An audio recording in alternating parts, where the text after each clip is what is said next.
physical. It's time to talk some piss and more. We gonna talk about it all. DVD, CD, UHD, VHS, books, Blu-ray. Who knows, maybe you'll even see the laser disc today. Let's get physical. We wanna talk some physical media. Movies and TV, music and more. Come check out what we have in store. This is the Media House Stream. It's time for some physical media on FanZcene. I know it was like really popular because it like won some Oscars and whatever, but Jimmy does dance. It's got the Mighty Ducks guy. Got that guy. No! Yes, but no! He's not the Mighty Ducks guy! It's Emilio Estevez! We're the brand!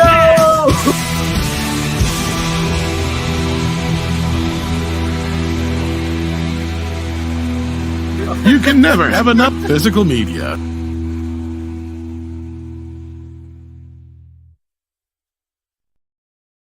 Yes, sir. Hello and welcome, my fellow followers, back to the Physical Media Show. Thank you. I swear the crowd gets bigger every week. Every week. I'm hoping. Bring them all. Tell your friends, tell your families, tell your kids. We're fun for all ages, for the most part. Groom physical media lovers. Wait. Yes. We'll get them in here and I'll have to come up with a better word than that. Yeah, you maybe not groom, but we'll having them saying, "Hey, can I have a new Blu-ray for my birthday, Mama?" So, yes. But welcome everybody, one and all. With me tonight is Tom. I guess the youngins probably aren't going to join us again, but at least Runner Punked out. Yeah, at least Runner has more of an excuse than Rook. But hey, what can you do? We're still searching. Don't cut it. Yeah, so we don't cut it. Still searching, and I'm hoping to have a guy who actually works in the business join us for a few episodes here. He said he's really busy right now in April because they just acquired some movies and stuff, and so like he's in Canada, so they've acquired some movies and they're showcasing them before they send them out to their Blu-rays and stuff. So we'll see. Hopefully we'll get him here for a couple episodes if he clicks with us to come on every once in a while. But let's go ahead and say hi to the chat real quick, and then we'll get into all your beautiful physical media. Chat. Hi. Hell FKHC 2005, glad to have you with us. Hi, Heather Preston, good to see you out there. Uncle Remus, yes, prepare for cost of 4K discs to increase. What a world. Boy, what's up, Uncle Remus? Hello to you. Why would they? I don't know. Yeah, that's what I was. I think I know where this is coming from, but I'm not getting political on this show. Yeah, that's. Oh, we'll see what happens. I already got it with other people I respect. Okay. Well, hello to you, Ace Hamlin. Yes, let's just say that some people are trying to give Disney an excuse for the rising cost of 4K, saying it's tariffs. It's like, well, then why the hell was Wolverine versus Deadpool $55, $60? Yeah. Before we go too deep into it, I apologize. It's all good. Rest in peace, Val Kilmer. Yes, may he rest in peace. Sadly, I didn't get any of his films watched. I do have one. Yeah, I did. I have a few. Oh, you did? Oh, cool. Today I watched rewatch. It's a one I brought on before, but I rewatched it today, and I figured I might as well bring it on since he's passed. So, and it's been over. It's Huckleberry. Yeah, I wish it was that, but I'm kind of waiting for the 4K on that one. Almost brought my DVD, but a couple weeks, actually, which is funny. It comes out on the 22nd. So I'm hoping to get that. But yes, may he rest in peace. Hello, Random Brad. Glad to have you with us. Well, howdy, Psycho, not your daddy. What is up, Style Selection? Yes, may the Huckleberry rest in peace. Hi, Trevor Maurer. Yes, if you import 4K discs from US to Aussie, because Australia, they're getting screwed over down there. So, what's up, Dubba Fett? Howdy to you. Salute to you, Steven of Deleted Scenes. Yes, make sure you like, share, become a member, all that good things. The Minecraft movie has 28 credited writers. Is that real? Holy shit. Legit? Is that steaming pile? Oh my god. That's 27 more writers than you need to know making it crap, I guess. I mean, well, when you make a movie by committee, that's what you get. So what's up, Cowabunga dude? How are you? Hail to you, Dragozilla. Glad to see you. Void King, glad to see you with us tonight. You have Nintendo? I heard about that. I'm not a gamer, so I don't. I just know there's something new in Nintendo, and I know some people are arguing over prices of games. So that's all I Yeah, really the know. Nintendo Switch 2 dropped, and the idea, the going around how much the games are going to cost, and people are freaking out. Look, I have no look, clue about inflation's a bitch, guys. I get it. You know, it's just it is what it is. Mm-hmm. Well, hell to you, Tim Hayes. Glad to see you in the chat as well. Hell to you, Brian Barth. Glad to see you. To be honest, I think you and I have brought this up before. Sorry to interrupt the No, go ahead, greetings, but like just in general, I mean, we gripe about the price of physical media, but in reality, if you look back, the price of physical media has not actually inflated over the past Yeah, it's 30 years or so. I pay less now for most 4Ks than I did some DVDs when they first came out. And in that respect, I mean, we're talking without inflation. So like, yeah. On the dollar. So yeah. Well, what the thing is like, like with every new format or whatever, like when VHS, like we talked about, like when VHS, it was like $60 for a VHS. And then once DVD came along, VHS were like quarters. And DVDs, like you said, were like 60, $70. And then Blu-ray came along. Even CDs, if you think about it, most CDs you can get now for like $10, $12. I mean, if we could have got $10, $12 CDs back when we were kids, we'd have been freaking the fuck out. Yeah, I would have been flipping out, man. Like, man, that's almost half price. Like, whoa, who's having a sale on what's wrong with these CDs? Yes. Why are they so cheap? Yes. And hell to you, Venom Bite. Glad to have you with us, Anthony. And I know it's hard to wrap your head around that just a little bit, but think about it for a minute. You're like, you know, he's got a point. I do. I think anyway. I think the thing, what it comes down to is like everything else, it has inflated, and it's, you know, with the price. Once again, I don't want to get too political, get into this. Let's enjoy the physical media tonight. But like, once, you know, everything has gone up in price and everything nowadays. So seeing a $30, $40 4K, people get hesitant because they're already paying too much for everything else. You know what I mean? Absolutely. And that's understandable. Yeah. But I mean, in reality, we should probably be paying $50, $60 or don't tell them this. No. Well, Disney's trying. Because the equivalent, because I mean, if you do the inflated calculator on most of the things, like I've done it so many times on different DVDs and other movies where it's like, shit. I mean, you don't even get me started on what VHS rentals used to cost back in the day when I had to buy, oh, fuck. Because when you do inflation on those, you're talking a couple $100 at the pop.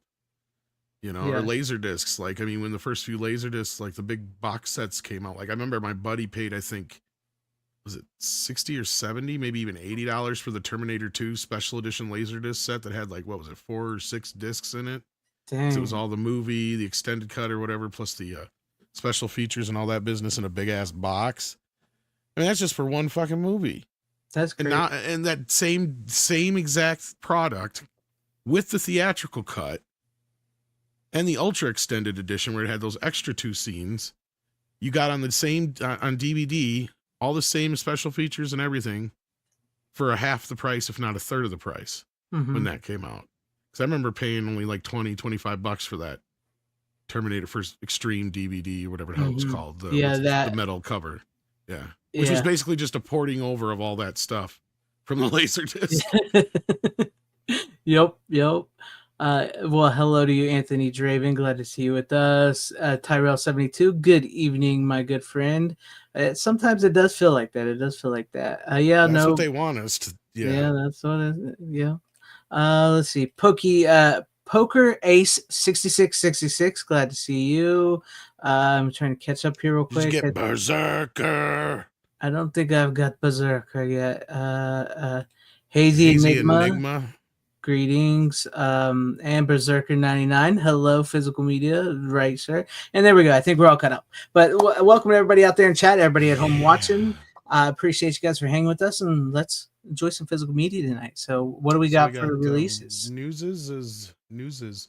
Speaking of Berserker, Dogma's getting a 4K release eventually after the theatrical release. Kevin Smith must have finally got the rights back from the Weinsteins. Rumor is, I don't know how he can legally do this, but I guess he's even removing their names from the movie somehow.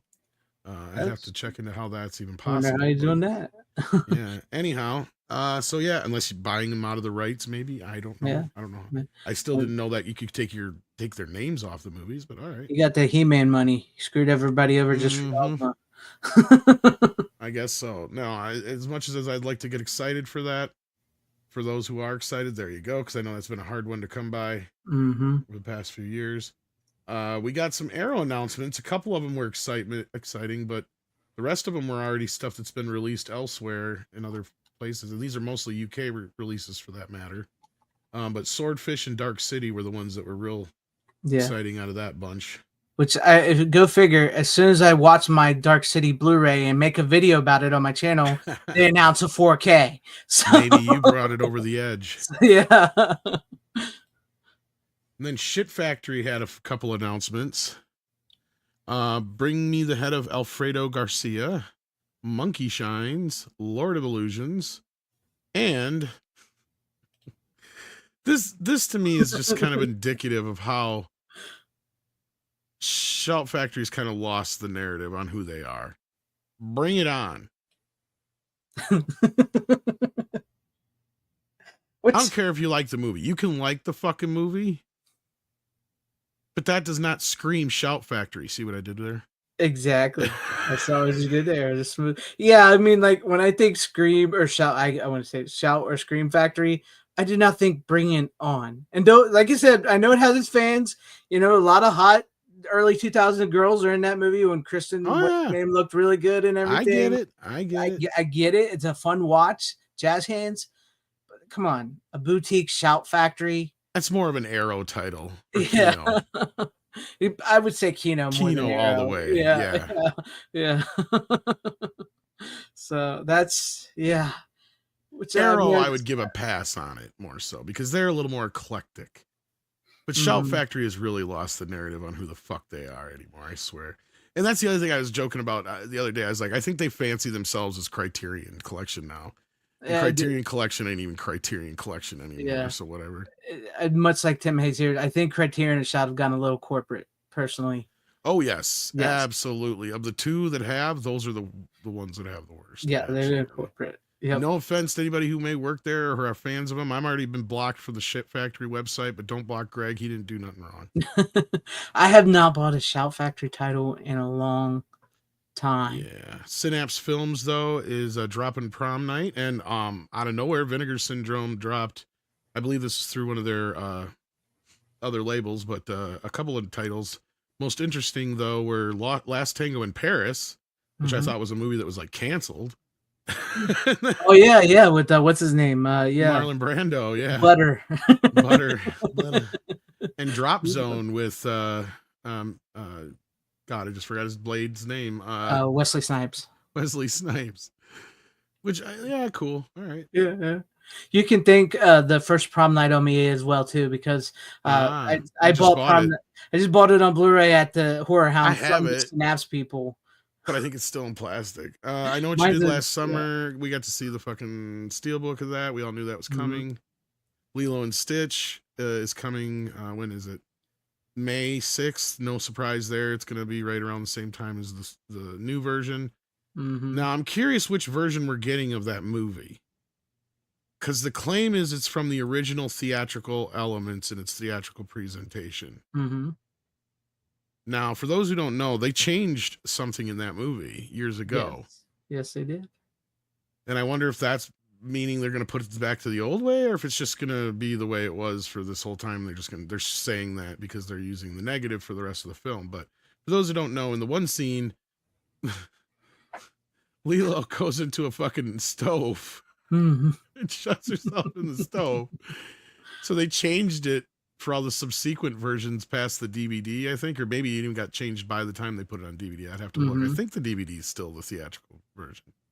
They changed it to just like a cardboard box thing that she just built. Like a pizza on the front or something. Yeah, like a pizza thing on the front. Like it's just like, what the fuck? Okay. It's her little fortress of solitude now, I guess. It's so stupid. I'm not saying that the stove was a good thing, but yeah, I mean, I get it. I get the change, but come on. I mean, at least a kid, if they go on a stove, they can get out. Unlike, I could see, like, to me, I can understand if it was like a dryer, right? Like, Mhm. that would be stupid. Because, yes, kids get stuck in the dryer. That was a thing when we were Yeah. kids. Yeah, it was. I remember my mom screaming, "Don't you ever go near that dryer." Then my parents wonder why I don't know how to do laundry now. Because my mom scared me to death of the fucking dryer. Well, I've had to become self-sufficient, so I have to do it all I myself. don't know how to wash clothes. I'm clothes illiterate. I was like, But what Kevin McAllister from Home Alone? Shut up! And I had to Yeah. throw it in the dryer. yeah, that's basically it. But he wasn't scared of the dryer. He was scared Yeah, of he was scared of the heater, furnace. but we were scared of the driver now. But yeah, so we got a little bit of an update on Nightmare on Elm Street. Oh yeah, I did see this. Yeah. So it sounds like Jack Shoulder has done some new interviews and signed off on his new Dolby Atmos remix and scan of Nightmare 2. So they're moving along there.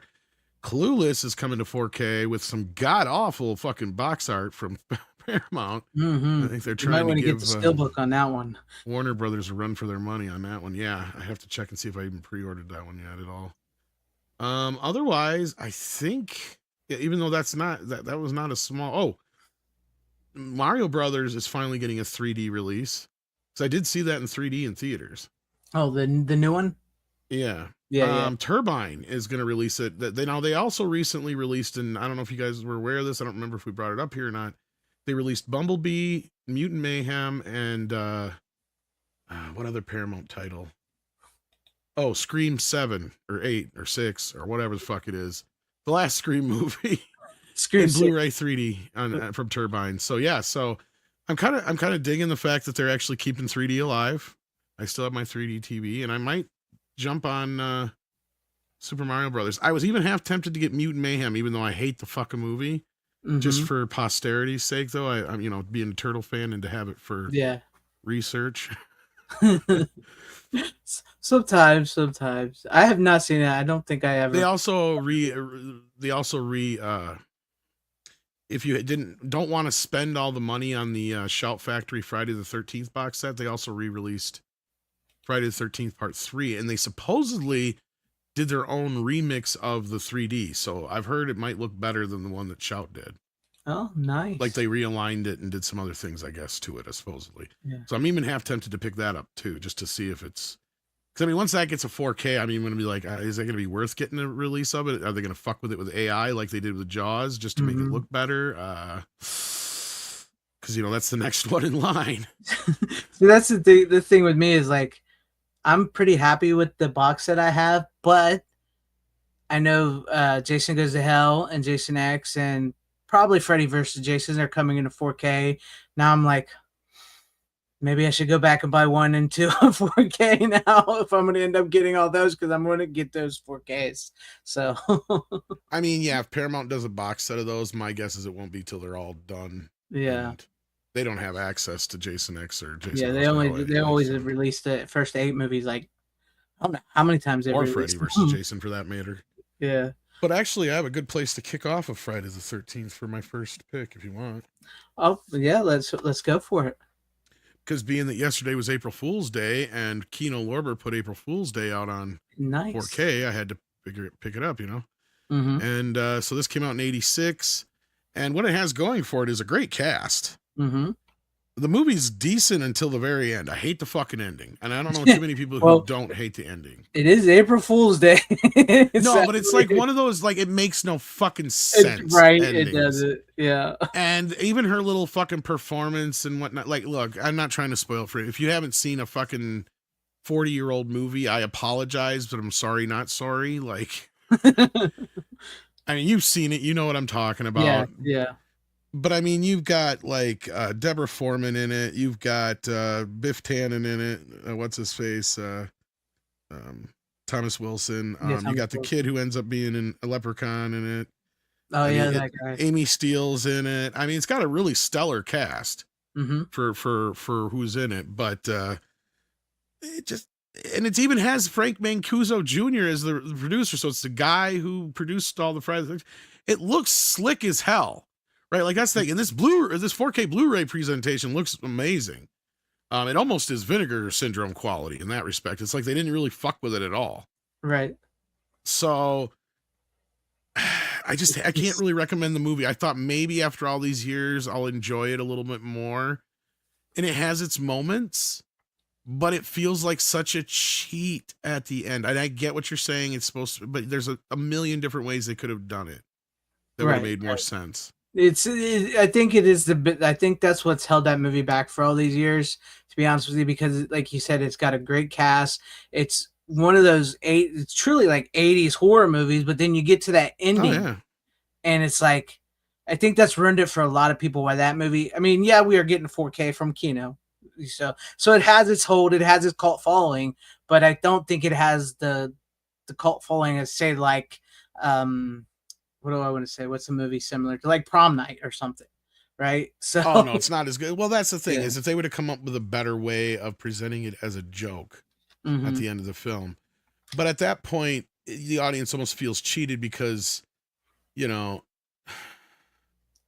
is kind of one of those whodunit Agatha Christie-ish style slasher 10 Little Indian type movies, just like every other Friday the 13th and everything that it's emulating. And I'm not saying it's I don't want to knock it for doing that, but it's almost like you obviously expect it to do that because the movie is called April Fools. Right. When they could have just come up with a clever way of tying it all together. Like, I mean, it almost seems like the easiest one of all, right? Like somebody has a prank played on them on April Fools. So then all these years that traumatized them. So all these years later, and that's kind of how the movie's set up. It almost feels like the ending was tagged on. Because there's little, I was just saying, because there's little bits and pieces here where clearly this person was trying to antagonize each and every one of these characters, and that was like kind of the setup and from the thing. But the one that supposedly is like the worst of it all, I mean, they aren't specific of it, but it's like, was she playing along and lying about the abortion thing, or was she not a part of it? Because you could tell she's supposed to be part of the whole thing from the start. Yeah. Right? Like they play it off that way. But then in the scene where she's just explaining it all, it doesn't really cover a lot of that kind of stuff in a way that seals up all the ins and outs, to where it leaves so many little plot holes and intricate things that aren't really explained. And it just, the whole gimmick at the end really just feels tacked on and weird. And I don't know. It really brings the movie down for me, unfortunately. Yeah, I think most people. I mean, like I said, I know it has its fans. That's why that's why you're getting a 4K of it nowadays. But it's just that ending does kind of takes the wind out of the movie. It just it just like takes that, like, what was the point of that?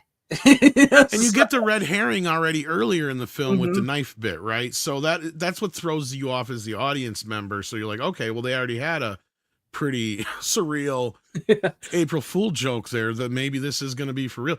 And the story is kind of interesting once you get into it, because you have this, bubbly little cheerleader chick who's the most popular whatever, and nobody seems to notice that all of a sudden her fucking quote unquote twin sister has just taken her fucking place.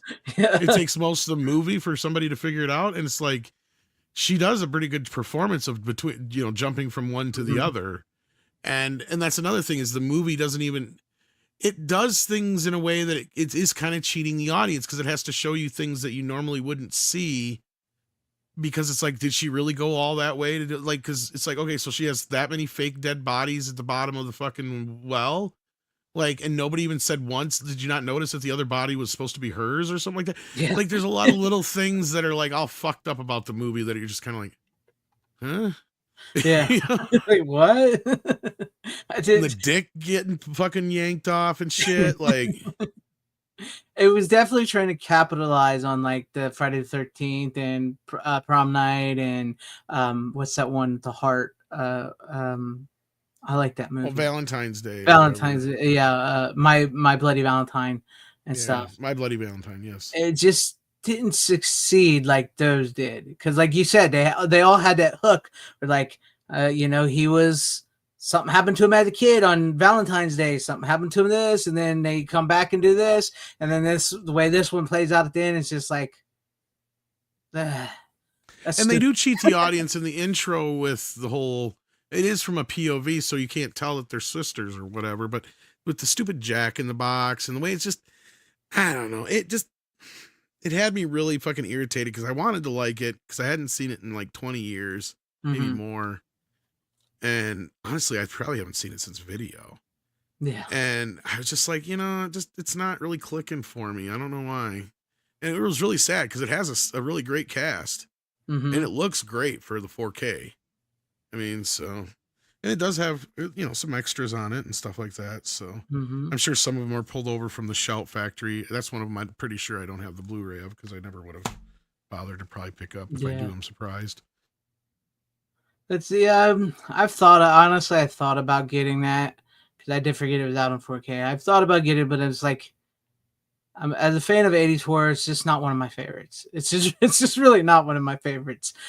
I like the Sleepaway Camp sequels better than I like them because they're much more funner and everything. So, yeah. Yeah. Didn't they even remake this too? Yeah, I got like I don't think it went to theaters. I think it was straight to video or whatever, but Oh, yeah. well, that explains it right there. I Or mean, like straight to streaming or straight to whatever. streaming. Yeah, yeah. Yeah, okay. I think you're going to save me some money on that. I don't think I'm probably going to pick that one up. I mean, yeah, I mean, it's up to you if you like it or not. I mean, again, it just wasn't my It, cup of tea.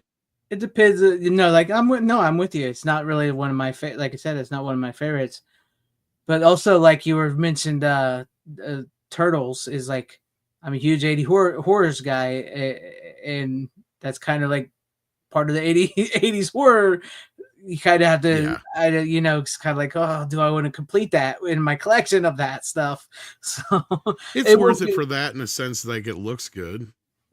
Well, maybe I'll pick it up on the sale they're having right now. Which, by the way, they are having a Kino sale. Everybody out there who may not know, their spring sale. So yeah. All right, well, that's my first pick. What do I do? Because I have something that could go off of that, but also I wanted to kind of ease into it because I did bring a Val Kilmer movie, and it's one I have brought on before. So I think I'll just go with the Val Kilmer one. We'll get back to the horror. All right. Well, since the passing of the great Val Kilmer, and I wish I could have had a chance to watch more of his movies. I'm thinking about maybe one or two, but before next week, I ended up finding time today to rewatch Real Genius on the 4K, which still looks great, by the way. So yeah, this is one of my favorite performances of his. It's one of his earlier performances. I mean, if you still have not seen Real Genius, I highly recommend it. I did see somebody today, and I don't know if we talked about it last time, but I did see somebody say that, which is probably true, is said that I think what's his name? Oh my God, what is his name? Ryan Reynolds has made a career copying Val Kilmer's performance in Real Genius. So, which is, I thought about that. That's not wrong. Ryan Reynolds is essentially copying Val Kilmer's performance as Chris in Real Genius. But no, if you guys have not Yeah, seen I can this, see it. yeah, I kind of see it. I mean, like Van Wilder is almost him. Yeah, other than he's not supposed to be a genius. No, but in this kid, Mitch, he's like a 6-year-old whiz kid, whatever. He gets accepted into this college to work with Chris, who's like was supposed to be the next Einstein or whatever. And so he gets to this college, and they're working on a laser and with William Atherton, who has always plays the greatest assholes in movies. This man has no dick. He's a great asshole character who's like running this project, and so like Mitch helps revitalize Chris's passion for science and stuff because he like turned into this slacker, very much Ryan Reynolds esque. So so they come together, and they has the typical blonde haired, bully guy who's also a nerd and everything, and all of that. So yeah, if you've never seen it, it's a great movie. It's funny. It's hilarious. It's yeah. I'm still surprised by so many people that have not really gotten into Real Genius before to quite know it. So like, if you've never seen it, now's a good opportunity to do it. And yes, the Real Genius 4K looks great. It is a great transfer. It's a good movie. And I have a ham and pepperoni pizza. Good luck getting your each hands time. on it now. What, Real Genius? Yeah. Yeah, it is. Prices are astronomical because it was a limited run, I guess. But not that Sony probably won't do another one, because they'll probably end up doing a steelbook now or something. But yeah, No, cool. Didn't they? They didn't do. Didn't they do still? No, they didn't. This wasn't one of the ones where no, they that did the was just steelbook. yeah, it just had that special slip case or whatever. Yeah. I Just think they were uh, trying to test which sells better, slip cases or steelbooks. just covers ugly shit. And I think the answer is steelbooks. So that's why Yeah. I think, if you haven't Yeah. noticed, all of a sudden we're getting a Everything- Starman steelbook and we're getting Stripes steelbook. Yeah. I think I read something about that where it's like they're making more steelbooks because they said they sell better. But like That's what I just said. Yeah. Yeah, I read it. Can't remember where. It might have been on Media Play News. Because I think this came out right around the same time as Heavy Metal, which only got a steelbook release, remember? So they had one with just a steelbook and one that was not a steelbook at all. And I think that's what they were gauging, because they already probably knew what the sales were going to be from previous Blu-ray and DVD sales. And they're probably going, okay, which one's going to sell better? Or which one, through responses, maybe they even did some, market research. Who knows? But I think, yeah, you were right that turned out that steelbooks sell much, much better. If you ever wonder why there's so many things that are steelbooks exclusive, because I was reading on Media Play News, and I think maybe I was going to do a video on it, and I just forgot, honestly. But I think I was reading on Media Play News. They were spoken to the guys that like the people that put out physical media, saying that steelbooks seem to be coming on strong. So that's why everything is becoming exclusive steelbooks. It's for those who don't like steelbooks, because I know some people complain about that. That's why more people were buying it. But yeah, Void King, if you've never seen Real Genius, do yourself a favor, watch it. It is a great, hilarious movie. If you don't have the 4K, don't want 4K, I think the DVD and the Blu-ray is still readily available, and I'm sure it's on streaming somewhere. Is it? I would assume because usually they're like, I don't know. The Blu-ray was a pretty limited Blu-ray, if I remember. What was it too? The original? I think so. I think it was one of those MODs. Well, no, that explains why so many people have not seen this movie so much. Yeah, it fell off the radar for a tick, and then all of a sudden because they sold out of the Real Genius release when it first came out. I remember that. Like, if you didn't get it when it was early on, then you didn't get it. Yeah. And speaking of which, you did mention my mind is already going blank on me.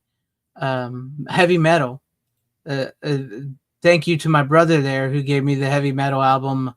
He got it. I got it free. The actual LP. Yeah, I saw that. Yeah, is that an original LP or is it the original LP? Not even a re-release one? Nice. Not a re-release. It's the original. He got a bunch of LPs and he was going through them, and he's like, you want? Like, yeah, hell yeah, I'm gonna take that. Yeah, Then the little fucker ended up keeping the AC/DC Maximum Overdrive album, the original. It's the original. I was like, oh, you fucker. I used to have a bunch of OG AC/DC albums, but one of them, my Back in Black album, my dad's dog chewed on. Oh man, yeah, it sucked. That sucks. Well, anyhow, hey, if you want Real Genius in Australia, it's only $5 down there. So, I mean, if you can find it, go for it. They may have re-released it since then. I don't know, but yeah, I just know I didn't have it on Blu-ray or whatever. So yeah, so I mean, it's a great movie. Val Kilmer, he as we pass on, this was always one of my favorite. This might actually be the first movie I ever saw him in, to be honest with you, that I remember seeing him in. So it was just something that stuck with me over the years, and it's a great movie. And Brian Barth, Vinegar Syndrome is a good website, and they will not scam you. They are great people. A little pricey, but they make it worth it usually. They do. And if something goes wrong, we're getting a little parachute guy with the Drop Zone movie. Oh, are you? I didn't even see that. That's cool. Oh, that's awesome. I saw one there too that from them called Murder Rock that I was thinking about getting. That's one of their new releases. So because they just have those weird movies. I've never seen that. They get me every fucking time too, and it's like every time I go in there, it's like I'm just gonna get this new release, the one big one. And then I end up buying 2 or 3 other ones because they suck me in with 2 or 3 other ones every time. You know what it is, and it's what I love about them is it's like the video store, right? You're not wrong, because half the time the covers don't really represent what Right? movies You see the beautiful artwork on them. You're like, you see the girl screaming with the cleavage hanging out, soap in all the right spots, and you're like, I want to see this movie. And then you get it, and sometimes it's not good at all, and sometimes it's a fun, cheesy, goofy flick. Sometimes it's bat pussy. Yeah, sometimes it's bad pussy, and it's horrible. Which, I mean, I can't really say that the cover was necessarily misrepresentative of. That being said, the movie itself was Yeah. of the title, and that's not their fault. But No, they're really good. They're just, like I said, a little pricey, but that's just because a lot of their stuff's very limited. So just keep that in mind. But if you buy, I can't remember how much it is, you get free shipping and all that business. And yeah, they ship. It takes them a while sometimes to ship because you got to pay attention to when things are actually coming out. Because sometimes they have some releases that aren't coming out for a bit, and I think they hold off any release thing until everything's been released. So, because there was one time I ordered a bunch of stuff, I ended up emailing them because I'm like, God, it feels like it's been months since I ordered this shit.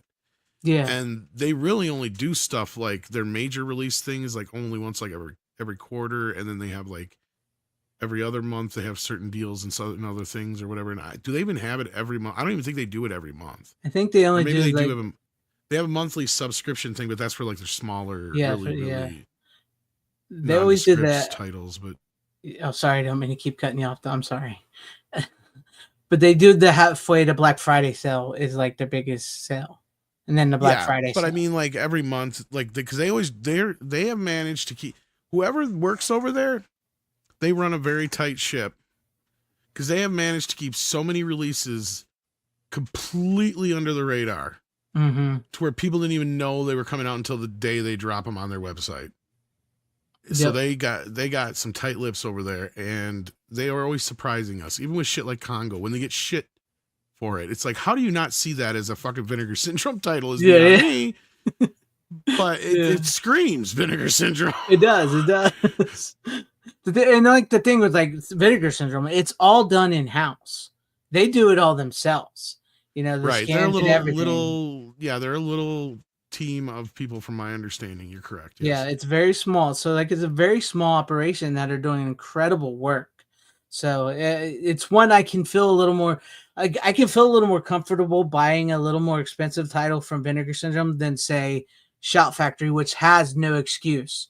Because they're a much bigger corporation of people, and they don't always do their own scans, like Tom has mentioned. Like they're sometimes subject to whatever the studios give them and stuff. Well, it's kind of the same thing with Vinegar Syndrome sometimes, but like with an instance of like Congo. Okay, here's a great example of one.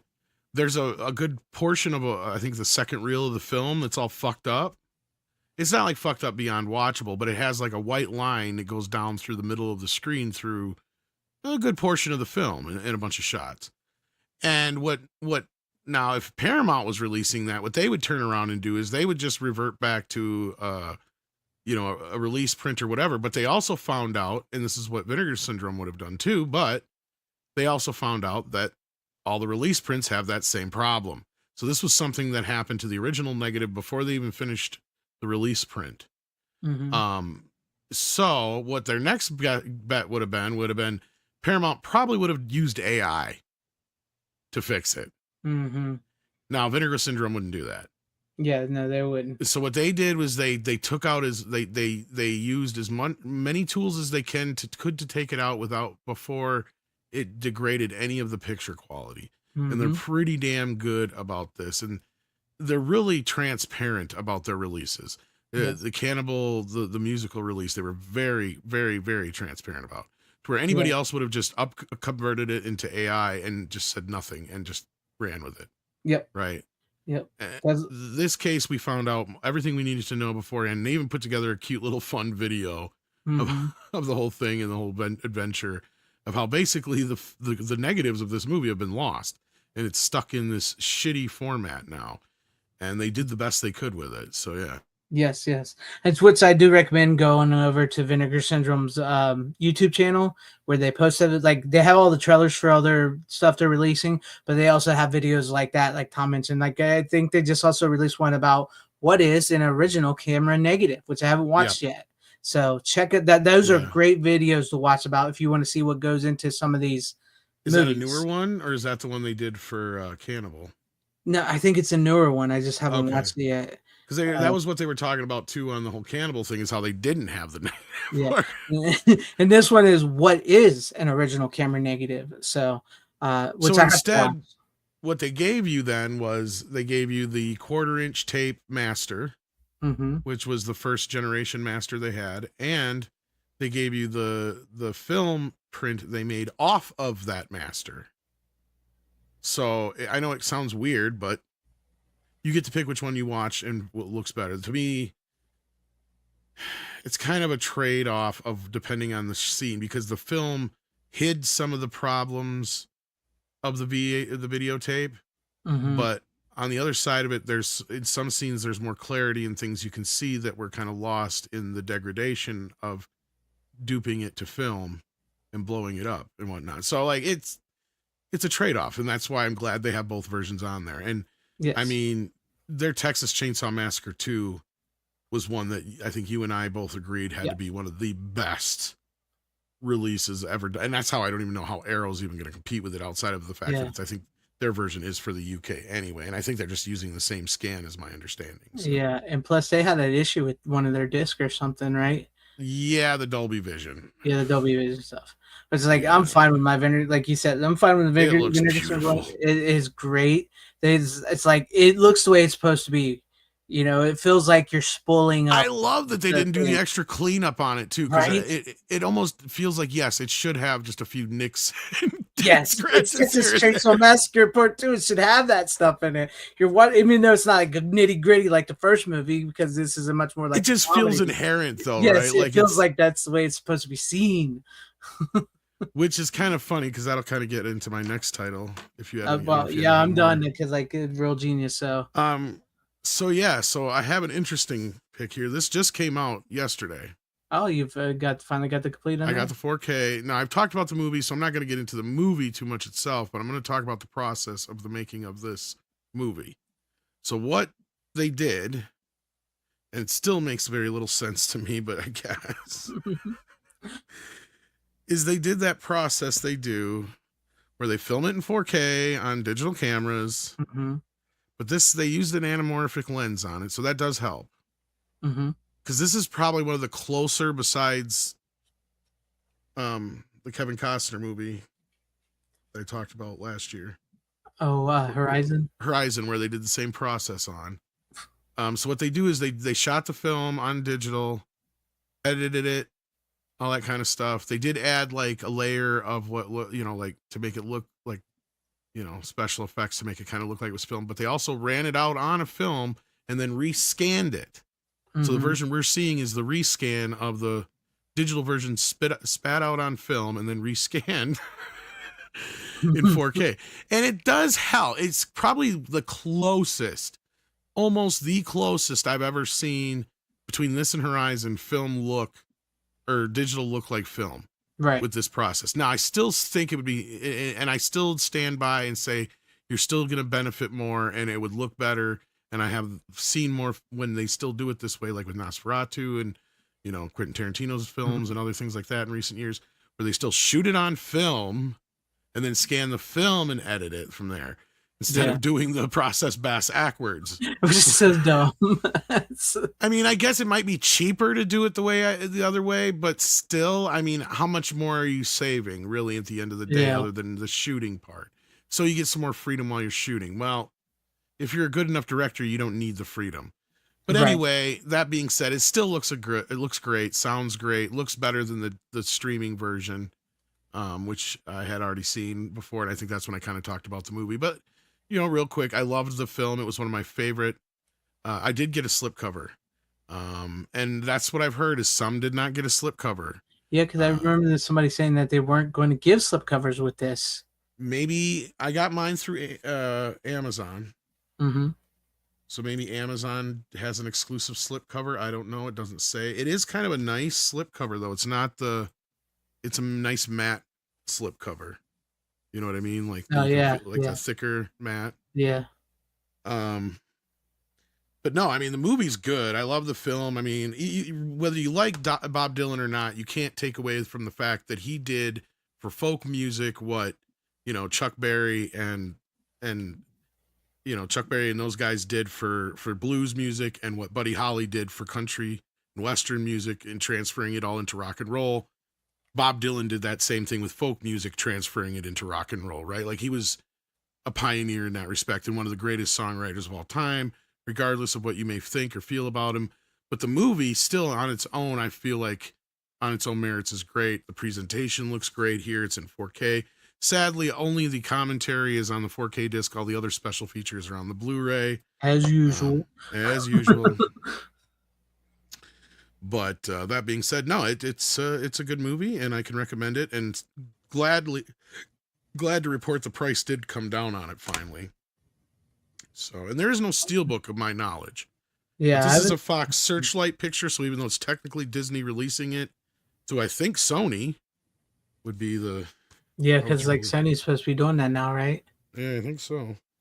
I mean, it doesn't really say anything on here to signify that it's Sony, but I mean, I can see the difference in the quality of the production.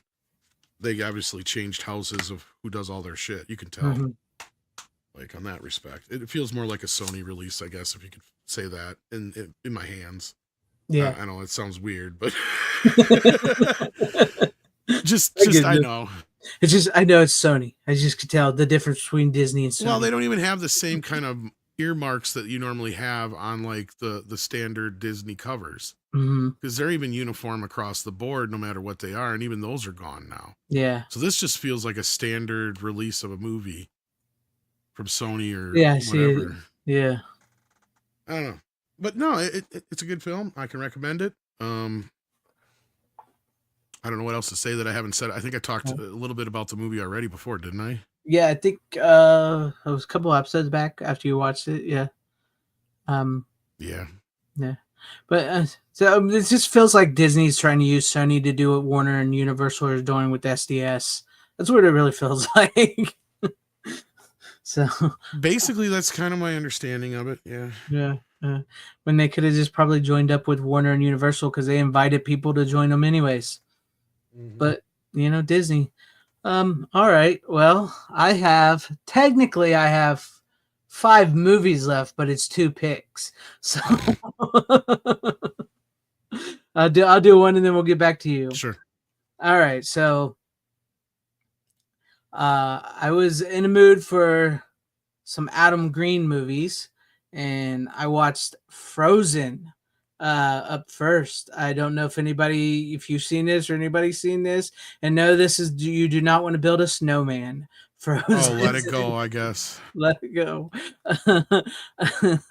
No, but this movie is a really great movie. It's very intense.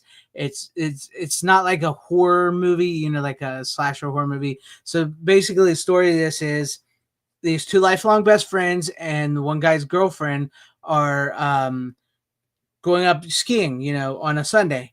Well, it's a weekend trip and it's Sunday and they're skiing, and so like they're bribing the guy that does the ski lift to go up the mountain for them to go up the mountain so they can ski, so they don't have to pay the big money. So they do it once, and then it's all about to close down for the night, and they like bribe the guy again to like get him back up there to so they can do one more run down the hill. And so they bribe him, and they go on up, and it's dark, and the guy ends up leaving, and things all go wrong, and then they get stuck at the top of the mountain on the ski lift, and then everything's closed. Everything's closed. They close on Sunday and they don't open again until Friday. So like they're stuck up there, and it's just a very intense. It truly is it's like a Jaws movie almost, because which it does say it's like this will do for snow whatever, like Jaws did for the water. So like it's very, very intense. It stars Sean Ashmore, Emma Bell, and Kevin Zegers. So like they're stuck up there, and like the one friend is like already upset that his best friend in the world has brought his girlfriend along, and so like they're it has all that drama like that, and then it has the one guy's like, if I just jump down, I can save us. It's not that far. Like I don't know if anybody's been on a ski lift or whatever. I haven't, but like you know, you get that in your head. You're like stuck up there, and you're like, I can do it. It's just snow. If I break an ankle or something, I'll be all right. So like, you know, it's all that goes through your mind, and like how you go across the cables and stuff, and you know, maybe you could grab the cables and go backwards to you keep going down lower, so that way you can get away. But people don't know, like the cables are super sharp, so like you will shred your hands. So, but so no, it's a very intense, good movie. I really enjoyed it. I had actually never seen it before, so this was my first watch of the movie, and it was great.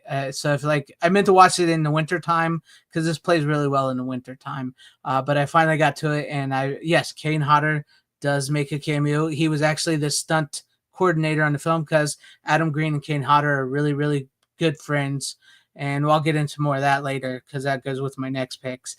But no, they're really good friends, and he puts him in almost every one of his movies and shows and stuff, and so he gives him work and stuff. And no, like I don't, you know, I can't tell you. I know how you are, Tom, about people telling you like, oh, you got to see this movie because you may like it or whatever.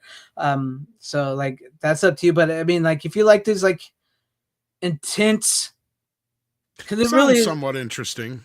Yeah, it's like because like the girl, like she loses her glove, right? And so like she you're not supposed to touch metal. And like when she falls asleep and they wake up the next day, because like it takes, it's like a couple days they're stuck up there, and I don't want to tell you how it ends because it's crazy. Like her hand gets frozen to the bar, and so like she's got to pull her hand off, and that's pretty bad. But no, it's like a very intense movie because I just enjoyed it that much. It was something a little different and something yet. This was like I was talking about in one of my videos, like what people want to see in newer movies. Yes, they do want something original and something new, but they also want something familiar. So like it felt very original. Well, it is a very original movie, even though it's an older movie. But it also felt very familiar. So it had that right balance, and the characters start off as maybe a little unlikable in the beginning because they're kind of like college douchebag kids, and then when the longer they're stuck up there and the more they're talking with each other and all that, that's like when you really you get invested in these characters, and you're like, I really hope they make it. You know, I really hope at least one of them gets out of this. So that's about as far as I'll go on that. So yeah, if you've never seen Frozen, and I'm not talking about the Disney movie, I'm talking about the Adam Green Frozen, highly recommend the movie. It is great. Yes, it's from 2007. It's, like I said, it's not a new movie, but it's an original movie that felt fresh and familiar.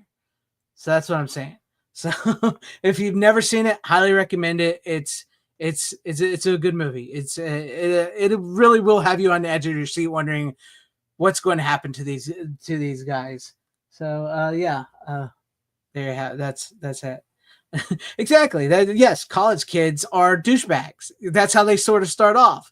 But then, like when you're stuck and you're with them and you're spending this time with them in the movie, and you get to learn who they are and what makes them tick and what they were going to do with their lives, that's what it really gets to you. And that's the emotional core of the movie. Is like these kids had their whole lives ahead of them, and now they're liable to just die right here and freeze to death. And you know, so like it really gets to that point where you're like, what is going to happen? But yeah, there you guys have it. It's a great movie, and I love the fact that like even this old movie, from 2007, that has a very comprehensive, like 6-part documentary of how the movie came to be. I really miss that on like movies. You know what I mean? Like this movie wasn't even a big blockbuster type of movie. It's an independent film, and like we don't even get like 6-part documentaries anymore. Like what was on a Complete Unknown? There it was like 5-minute long special EPK things. So Probably. I haven't yeah, watched them yet. yeah. So The like last one I miss remember that. having a lot of that was like Last Blood had a really long Yeah, documentary on I it. But remember that. Yeah. So like I do miss that. I do miss that. But yeah, there you guys have it. There's my Frozen. Do you I want kind of to? have a good one to go off of that with, There you go. actually. Do you want to have a Um, frostbite? do you want to have a frostbite? Well, it's kind of a movie that's kind of concentrated like that with a very small cast Mm-hmm. and a very direct story. It came out God, when did this come out? I think it came out this year. Was it this year? Yeah, this year. And I ended up enjoying it a lot more than I thought I would. It got kind of trashed by the critics, but doggone it, if it didn't just feel like a good old fashioned action suspense Oh, film. Flight Risk. Yeah. Flight Risk with Mark Wahlberg and Topher Grace, and probably one of the coolest. Yeah, I like that. I actually Especially want if to you've see seen the it. film. Yeah. It was a lot better than well, maybe it was because everybody trashed it so hard. And Mel Gibson directed it, and you can pretty much tell it was probably a work for hire that he did to bankroll Passion of the Christ too.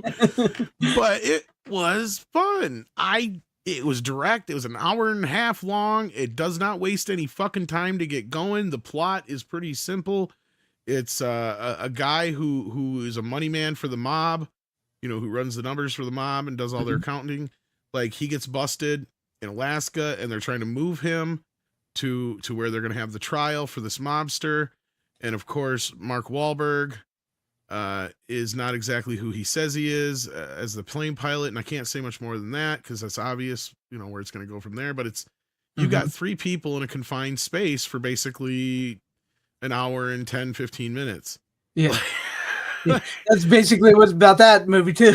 That's what I like when you're explaining it. Yeah. I'm like, wow, it's kind of similar to this. And you're just kind of on the edge of your seat. And I get it. If you probably go back through it and pick certain things apart, because I posted something about it last night or the night before when I watched it, whenever it was. And, a few people said a few things, but it was like, you know what? I don't care. I had fun. I didn't have to think too goddamn much. And it's not like I don't like to think during movies, but sometimes it's just fun to have, a nice, just clips along and gets you in real quick and gets you out. So what if some of it's very predictable? There was other parts of it I was on the edge of my fucking seat, even though I know it's probably going to end certain ways and things are going to turn out certain ways. And even though you got a female lead, she doesn't come off too bad, in my opinion. Some people said her acting was horrible. Yeah. But I'm trying to think of her name here. It's Michelle Dockery. She was fine. She doesn't come off too girl bossy or overpowered. Right? Like, I mean, there's a few times where it's like, oh shit, like, and if anything, her stupidity is what gets her in the mess in the first place. So, like, yeah, it's kind of a cool film, how it kind of unravels, and you can tell it has a competent director behind it. Mark Wahlberg is just chewing the fucking scenery. Topher Grace is playing his best Topher Grace as usual. And it worked. I thought it was fine. I saw the trailer for it. I haven't seen the movie. I saw the trailer for it. I thought it looked good too. And and I think maybe they give it a little harsh treatment because of Mel Gibson and maybe a little bit of Mark Wahlberg and stuff. But no, I didn't even know it was out yet, so I might pick that up myself because I haven't seen it, and I think it looks good. So so what? Sometimes you just want one of those, like you said. Sometimes you just want a movie like that. It's just and I love that for no ridiculous reason, Marky Mark is bald. Yeah, that's what I was curious about. I was like, why is he bald in this? Doesn't say. In fact, I'm not gonna say anymore because it'll be kind of a semi spoilers, even though I'm not really saying anything. But no, I don't want to spoil anything more than I already have because it's one of those movies where if you get too much already, then what's the fucking point? But yeah. Yeah. Okay, I get it. If it, I actually like the Passion of the Christ. I do like that first movie. It is good. We'll see. You'll see where it's at with the, where Mel Gibson's at and with Jim Caviezel, how it all turns out. So, yeah, it's supposed to be this summer. We'll see. You never know. Might be good. I don't know. There is some of idiot plot Boba Fett, but I love how it kind of plays into the idea that the female character is a bit of a fuck up. I mean, it really does. It makes me feel like one of the arguments I got in about Beekeeper and how everybody's like, well, I hate the daughter character in the movie. I'm like, yeah, me too, but she isn't exactly, a girl boss at the end of the day. She's wrong and she has to eat crow by the end of the movie. So in that point, I kind of forgive it. So, yeah. I mean, I can forgive some stupid shit. There's sometimes I just can't. Because we always can armchair quarterback certain situations, but we never really know how somebody would react or act in a situation. Right. You know what I mean? I mean, there's that aspect of it too, but still. That Anyhow. really that is a really great one to go off of mine because like how would you react in a situation like the plane thing or it's getting stuck on a ski lift at night on a resort where that's going to be closed till Friday and that's I like sometimes those movies are fun, uh but yeah, I have to see that. I have to see the movie. I have not seen it, so I have to see it.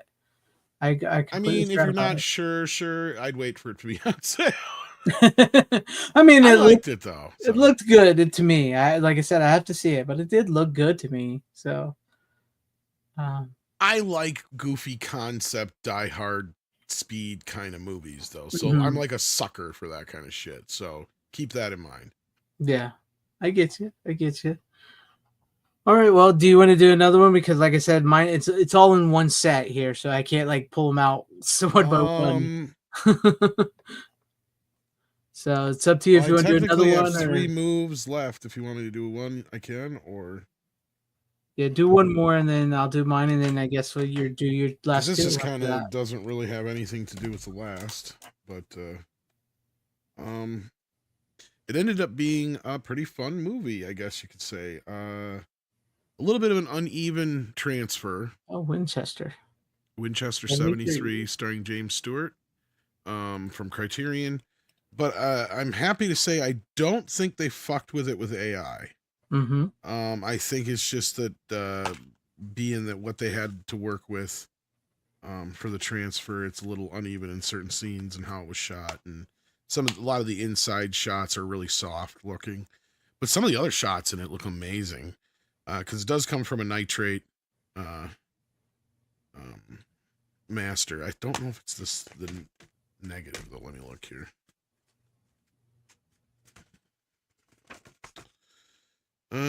Presented in aspect ratio, undertaken by Warner Brothers in collaboration with, Film Foundation. Yeah, it is a negative, though I can tell some scenes might not be from the negative, obviously. Mm-hmm. But no, overall, it's fairly good presentation, and the story is pretty good. I don't know if you're familiar with it at all. A little bit, not too much. So, Okay, well, it starts in the city of Dodge, where Bat Masterson and Wyatt Earp are sheriffs and whatnot, and it starts with a tournament for what is called 1 of 1,000, or a Winchester 73, which is the most perfect gun ever made. And every once in a while, they make one that is so perfect that they set it aside. They can't sell it. They just give it away during contests. Obviously, a promotional right. bit. And I guess this was a real thing they used to do back in the day.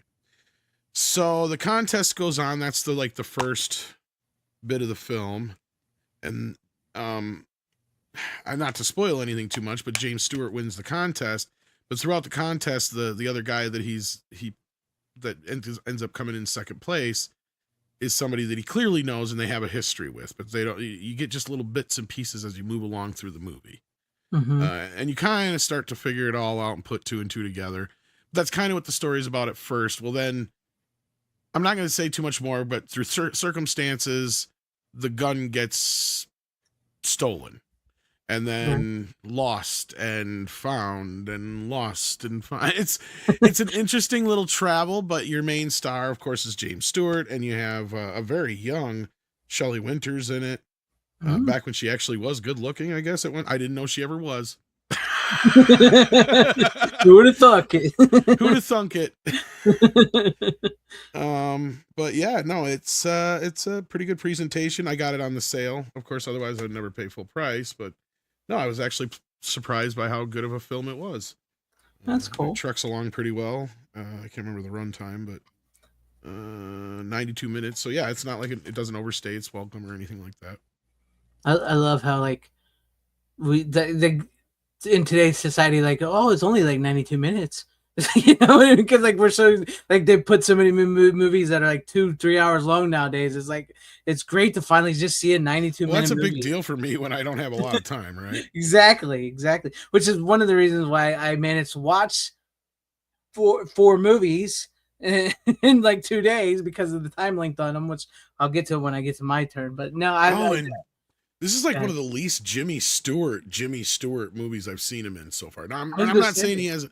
I'm not saying I haven't seen him in other that he's not in other movies. I just haven't seen him yet. Maybe where he isn't his typical kind of role. yeah. But in this, I mean, he is a bit more cold and not his typical warm self. Like he's obviously got certain agendas and reasons he's doing things, and you know what I mean. Like Mhm. he's kind of a. It's a bit more of a different James Stewart than what you're used to seeing, I guess. But maybe that's part of the reason why the movie stood out beyond the story. So, Yeah. but I yeah, mean, no, it's like pretty good. when you were describing it, it sounded very different from a Jimmy Stewart type movie. Mm-hmm. So yeah. Well, yeah, especially with his because even in the beginning he has like a motivation for revenge, and that becomes a big theme throughout the film too. So yeah. Brian Barr said, "Did you know this film was what started actors getting percentages of the gross?" I did not. But I could see that happening with somebody like Jimmy Stewart. Yeah. I'm Jimmy Stewart, and I say I get some. He was pretty much the most popular actor of his day. Yeah. Well, yeah, there you go. Like he says, they couldn't pay Stewart's salary, so they offered him 50% of the gross instead. Nice. And then, of course, He Jack probably did Nicholson pretty was well. Batman. He probably did. He probably did pretty good too. Yeah. That's pretty cool. I don't know if I've seen it all the way through. I know I've heard the name of it, and I know Jimmy Stewart was in it. So I think that might be the only thing I know about the movie. uh, but yeah, that's Yeah, like, I don't want to give too much away before you see it because, like I said, it's a pretty interesting how it plays out, especially for the time when it came out. Because I think it was 1950. Mm-hmm. Yeah, 1950. So I mean, it feels even almost like a little bit later Western than the time. It was one of those ahead of it. One like it's ahead of its Not time. like overly ahead of its time, but like a little bit. Like it Like a feels couple really kind of years. yeah, like it's on the cusp of when westerns were starting to get a little darker, Mm-hmm. and you were getting a little bit more grayish anti-hero types because it is kind of almost a prototype of the Clint Eastwood type. I mean, it's definitely not that advanced, but you know what I Right. mean? Like it's Yeah. because Jimmy Stewart is kind of just playing this almost a Han Solo, but not like goofy and fun type character, but very just brash and not egotistical, really. Mm-hmm. I mean, but it's hard to explain. He's very headstrong and not your typical, gee, I Yeah. don't Yeah. know, Jimmy Stewart kind of guy, right? He's the complete opposite of what he is in The Right. Man Who Shot Liberty Valance. Right. Yeah. A I little bit more wonder. darker hero, yeah. Yeah. Now I want to see it because I don't think I've ever seen Jimmy Stewart like that myself. So now I kind of And want to see again, it. it's not overt in any way. It's just that little difference of like, oh, okay, so it's not your typical charming Jimmy Stewart, right? He's a little bit of a hard ass. So, and almost if anything, maybe he's trying to do his best John Wayne. I don't know. That could be it too. When was this made? 1950. I wonder. And because I know he was in the war, so I was wondering if maybe this was like after the war, Maybe a little after war, that where could he be. was still, when he was still in that mindset, sort of, uh, before. That makes sense. Yeah. So. I mean, I Yeah, don't know. Steve, deleted scene says, "Yep, true." I don't know if he's agreeing with me in the chat or what, but I think yeah, he's like, agreeing with Bryant oh, on the okay. thing. I mean, And I don't know. I just feel like it's much different. And yeah, I've seen Anatomy of a Murder. He's very Jimmy Stewart. pretty good too. I've seen that. Yeah. Vertigo. It's been a long time. I'm trying to remember how he acts in that one. I think he's pretty Jimmy Stewart now, but not the goofy, funny one, more the paranoid one. But yeah. Okay. All right, go ahead Yeah. and slap it with us. All Or slap right. it to Slap us. it. This is. I probably should have did this after the April Fools, and saved the Val Kilmer one for later. But what the hell? I might as well go for it because this did not bounce off of Jimmy Stewart at all. But no, like I said, I was into an Adam Green mood for some reason, and I just bought this, so I watched all the Hatchet movies, all 4 of the Hatchet movies. I need to get the OBS so I can get my camera clear. But no, this is the steelbook I got. I got it at Horror Hound. It's a really great steelbook. The only problem I really have with this steelbook is I don't like that they stack them all, on top of each other. There's got to be a better way to do that. But I got this there, which is, I was thinking about how great it was to buy those movies there, because I didn't pay taxes on any of these movies that I bought at Horror Hound. None of these were taxed, and they were cheaper than they were online. So I was super happy to get them. Because this is $60 on online, and if you order it from Adam Green's website, because he has his own website, he signs them all, so it's like almost $100 on there. So I got this for $40. So that's $10 a movie plus a bonus disc.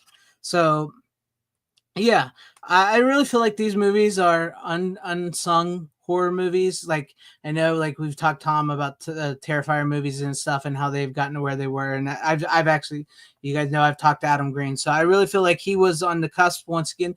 Maybe here's a little like the Jimmy Stewart thing. Like, he was on the cusp of something that was coming, but few years too soon. Because he did try to release his movies, because these are the all unrated, uncut versions of the film. He did try to release them in theaters that way, and they immediately pulled them. They didn't allow it. And then now that theaters are where they're at now, they are allowing like Terrifier to be released unrated. But if you've if you've never seen the Hatchet movies, these are great, fun movies. If you're a big slasher fan, if you're a fan of like the Friday the 13th movies, you'll definitely love these. If you're a fan of horror movies and slasher movies in general, I think you'll really love them, because these are very tongue-in-cheek. He's kind of like poking fun a little bit at the slasher movies, but also he's respecting them a lot, because he really does love. He really loves slasher movies. Those are like his favorite movies.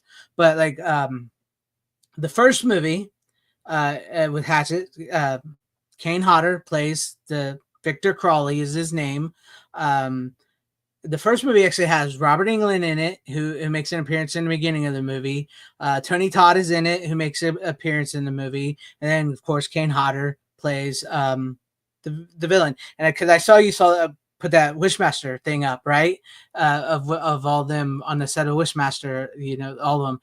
All those people end up making appearances in these movies. So like the first movie is pretty much a straightforward sort of like slasher movie. It's really, really great. A group of college kids are in New Orleans for Mardi Gras.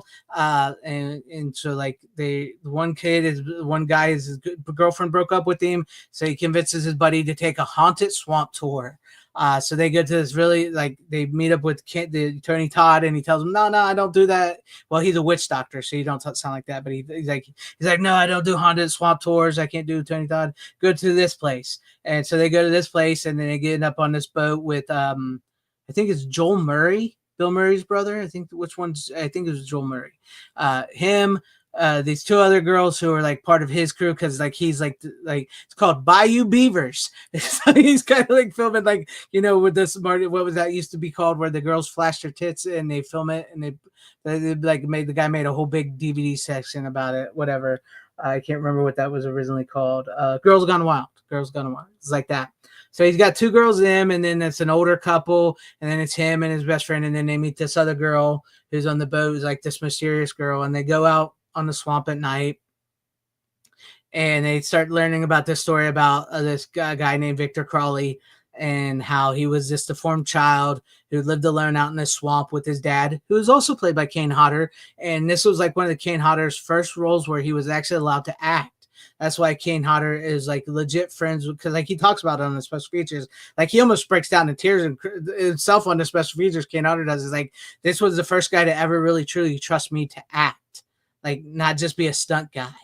And so like he acts like, so when they do the flashback, he is the father of the kid, and it's telling the story about how he was this deformed child and he lived alone with his dad. His dad loved him, took care of him, and then one night these kids came in and was throwing firecrackers at their house, and because they would pick on him, and the house caught fire. And so trying to save his son, he took a hatchet and started hacking at the door, but he wasn't aware that his son was on the other side. Ended up smacking him in the face, and he died. But they said once, like the Swamp Louisiana legend is like once somebody dies in such a horrific act like that, their spirit can come back and they relive the night over and over. So like anybody steps foot in that swamp, Hatchet, played by Kane Hodder, Victor Crowley, he kills them. So that's what happens. They end up in a swamp. The boat breaks down. He mutilates all. He kills them all, and the one girl survives. And then we move on to the second movie, which the second movie is essentially the Expendables of horror. It's legit just Expendables of horror. So like the actress that played the main girl in the first movie fell through because apparently she got an ego on her and they couldn't deal with her. So they replaced her with Danielle Harris from the Halloween movies. She comes in and takes over as the starring final girl. And then not only in this movie do you have Kane Hodder, Tony Todd returns and his part is beefed up a big time. You have Leatherface from Texas Chainsaw Massacre Part 3. You have Tom Holland, not Tom Holland Spider-Man, but Tom Holland, the director, is in the movie as an actor who plays Danielle Harris's character's uncle. And it's like, so they basically put together these, they're not really mercenaries, or they're like local, you know, they're the hunters and stuff. The Tony Todd puts them together, take them back out to the swamp. So like the first three movies all take place on 3 days. It's all connected. Boom, boom, boom, boom. They pick up exactly where the last movie ends each time, the first three movies. So like in that movie, if you want to see Jason go toe-to-toe with Leatherface, you see Jason go toe-to-toe with Leatherface. You want to see Jason go toe-to-toe with Candyman, you see Jason go toe-to-toe with Candyman. Because Victor Crowley is, for all intents and purposes, is Jason. He's just Jason without the mask because he's a deformed waterhead kid. So what can I say? So like he goes, that's what he is. It's the same character, except this time he does say, that's the same character, and he carries a hatchet instead of a machete. So like, and if you want to see Jason go toe to toe with Tom Holland from Fright Night, you know, he does that, or Danielle Harris from Halloween. So he does that. So like, and that's where the second movie is, like, because like the whole point of the movie is like Danielle Harris's character is looking for her dad, who was Robert Englund, and she was looking for her dad and her brother. Victor Crowley killed them. So like she wants to, like the second movie, she wants to go back into the swamp after they were all killed, and so she can retrieve her dad and her brother and bury them. And so they go in there the second night, and then in the third movie picks up exactly where the you know, because they each pick up like that. She finally gets free from him. Oh yeah, and John Carl Buechler is in the movies as well. He did the special effects in the first one, and then he acts in the second one. So like it's got legit horror cred to it. So like in the third movie, she finally gets free. She thinks she's killed him. She goes to the police station, and then in the third movie, you have Zach Galligan from Gremlins. He plays the sheriff of the town they live in. You have Carol, what's her name, from Texas Chainsaw Massacre? What's her name? Carol Williams. Is it Carol Williams? Is that her name? The DJ, you know who I'm talking about. She's from Texas Chainsaw Massacre 2. Oh yeah. I think that's it. Part 2. Yeah, Caroline Williams. I think that's it. Yeah. Yeah. She's in it. Zach Galligan's in it. Oh, Sin Haig is in the third movie, and he has the best damn scene in the third movie. It is freaking hilarious. But when they go to his house, Caroline Williams and this black cop go to his house, and the shit he says to that cop, you will not you could not get away with in movies today. It's hilarious. He has the best scene in the whole movie. So so they're in that, and I think they're about the only horror ones that's in that movie. And so like, you know, they finally figure out how to stop Victor Crowley. I don't want to spoil too much, but like they're horror movies. If you don't know what happens, you don't know what happens. So like the third movie in that, it's Hatchet 1, 2, and 3. It's a complete story. It's 3 nights. Boom, boom, boom. And then, you know, that's where it ends. And then like Victor Crowley is the fourth movie. It's called Victor Crowley, named after him. It was never supposed to happen, but I was watching the special features, and it really, the story behind because the fourth movie, Victor Crowley, is not that good. I'll be honest with you. It's not as good as the first 3 movies. The fourth movie is kind of like, it's got the Scream effect, where it's got like the humor where they went a little too far with humor this time around, like the Scream 3. But then it's also like in the sense like Scream 4, because it's commenting on like the state of horror and horror movies and stuff like that. And it's not like it gets meta, but it gets sort of steps into that thing. But like the story of the whole, like the reason Victor Crowley came to be because it was over. There was only supposed to be 3 Hatchet movies, and he was done. So like the story was because I was watching Adam Green talk about it, and it's like he said he was having a really, really hard time in his life. There's a Holliston TV series was canceled. He went through a divorce. He was friends with Wes Craven, and he lost Wes Craven. So, and it's that really hit him hard. All that sort of came together all at once, and it really hit him hard. And he was kind of like done with movies all in general and stuff. And then he said he was at like this comic convention, a WonderCon or something. I can't remember the name of it, with George Romero. And he's been friends with George Romero. And it was like it was like the day before he died or something like that, or like a couple days before he died, George Romero died. And he said George Romero took him to the side, to the back, and he was like, Adam, when are you going to make another Hatchet movie? And he said, he told George, he's like, I'm done, George. I'm not doing that anymore. It's not like I'm really doing anything here. And he said, George Romero looked at him and said, you're not doing anything here. Look at the audience out there. Did you see what I saw? He's like, yeah, I just saw the audience. He's like, no, Adam, really look at the audience. And he said he looked at the audience, and it was people wearing Hatchet shirts, Holliston shirts and stuff, along with all the other horror movies and stuff. He's like, that's you. You did that. You've created something that's latched onto these horror fans. And he said that really inspired him to make another Hatchet movie, especially right after like Romero died a couple days later or whatever. So like he really went into, because he said that he does not get rich making these movies because they're independent films, they're low budget, they're not put in theaters, so he doesn't like make a boatload of money making these movies. So he said after that he sat down and he wrote the movie. So like the story behind how the movie got made is so much better than the movie. But like in the fourth one, Victor Crowley, you do get Kane Hodder versus Michael Myers. So like if you've ever wanted to see, but it's the Michael Myers from the Rob Zombie movies. So if you've ever wanted to see that Michael Myers finally get his up and comings, like Kane Hodder legitimately in these movies kills Freddy Krueger, he kills Candyman, he kills Leatherface, he kills Michael Myers, he kills Tom Holland, so he kills like all these big things. So like in the fourth movie, like I said, it's a little too much horror or a little too much comedy. I mean, but like in this one, he gets the Rob Zombie Michael Myers. You also get Felissa Rose from what's that where she's got the dick, Sleepaway Camp is in it. Sleepaway Camp, I was gonna say, you just talked about him earlier. Yeah, Sleepaway Camp. And then Dave Sheridan, who played from Scary Movie and Rob Zombie's Devil's Reject. He was Ghostface in Scary Movie, the first one, which he's like the best character in the damn movie. He is freaking awesome in that movie. It's like I could watch a whole movie. I could have watched the whole movie on him. He was great in that movie. So like they're the big horror icons in this movie. But yeah, it's basically in that movie. It's like, a little too much humor. I think it was the problem with that one. Just a little too much humor.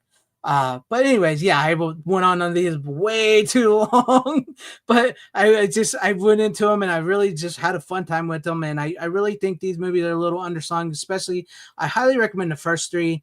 You can watch the fourth one. It completes the story. But the first three are actually legitimately all complete. I should say the fourth movie doesn't complete the story. The fourth movie opens up the story for more movies if they wanted to make them. But the first three movies are all one story.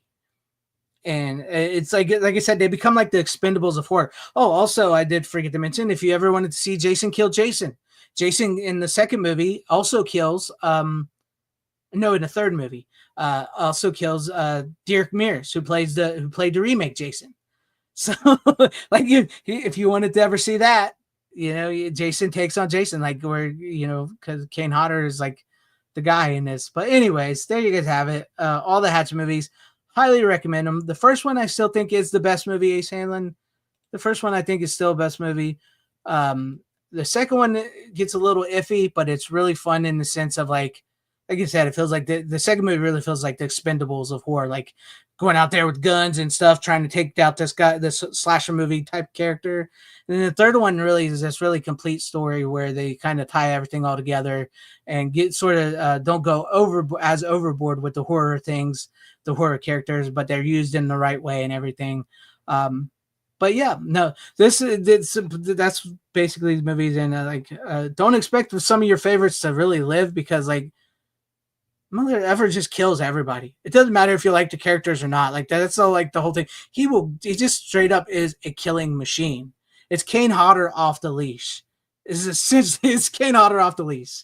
So yeah, there you guys have it. That was my little I got a little Adam Green movie marathon I had this week. So yeah. I was really glad I got that steelbook though. Well, I had a mini marathon of sorts. What do you got for us? And that was of Godzilla. Godzilla. Because I revisited Godzilla 1985 because I now have a 35mm scan of it, and looks nominally better than this version does. But this has the stereo soundtrack that it got for a video release. And then of course I have the OG one. I didn't watch that version, but yeah, this is the. But I did some digging, and I guess the only reason that they don't release the original version or the American version and only the original version is something to do with music. I guessed evidently. And I'm every like, time.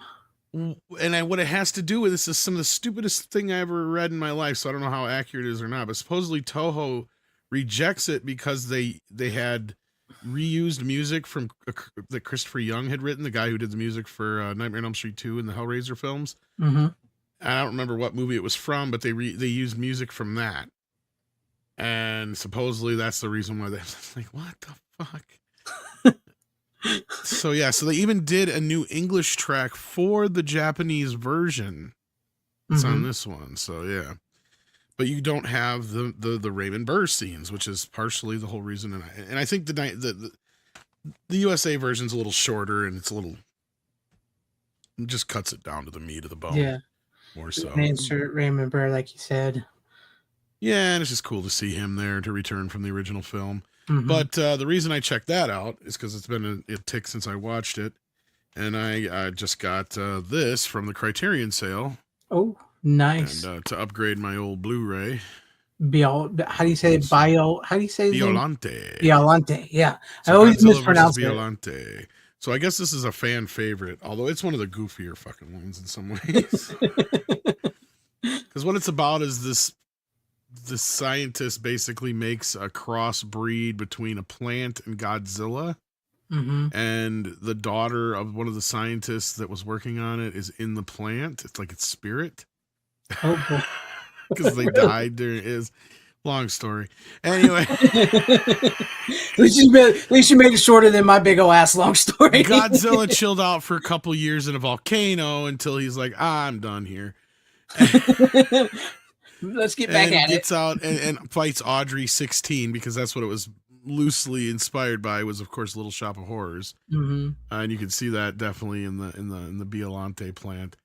But it is fun in some respects in that way. But then the other side of it is good because most of the time it's just another Godzilla versus human movie, which is why I like Godzilla 1985. And when Violante just kind of disappears after their first battle for the rest of the movie until the end, it's kind of nice because then it's just, humans versus Godzilla again for a little bit. But overall, no, it looks great.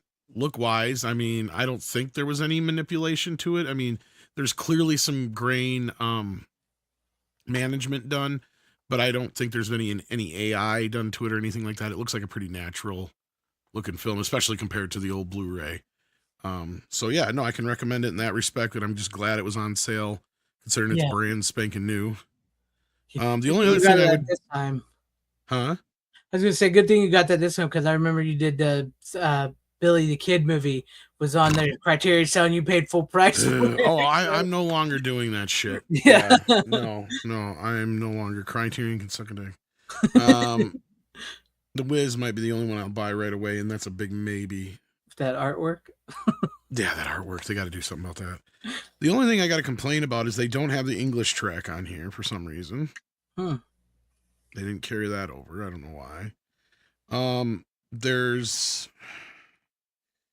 I think the only special features might be carried over, but otherwise, yeah. So it's got some new special features, so you get that. But otherwise, yeah, no, I can recommend it. Just I don't know if I'd pay the full $50 when they know. Have to wait for another Criterion sale. Exactly. Yeah. And then I got one more left, unless you don't have any more No, left. that was it. Like I said, that's all I had.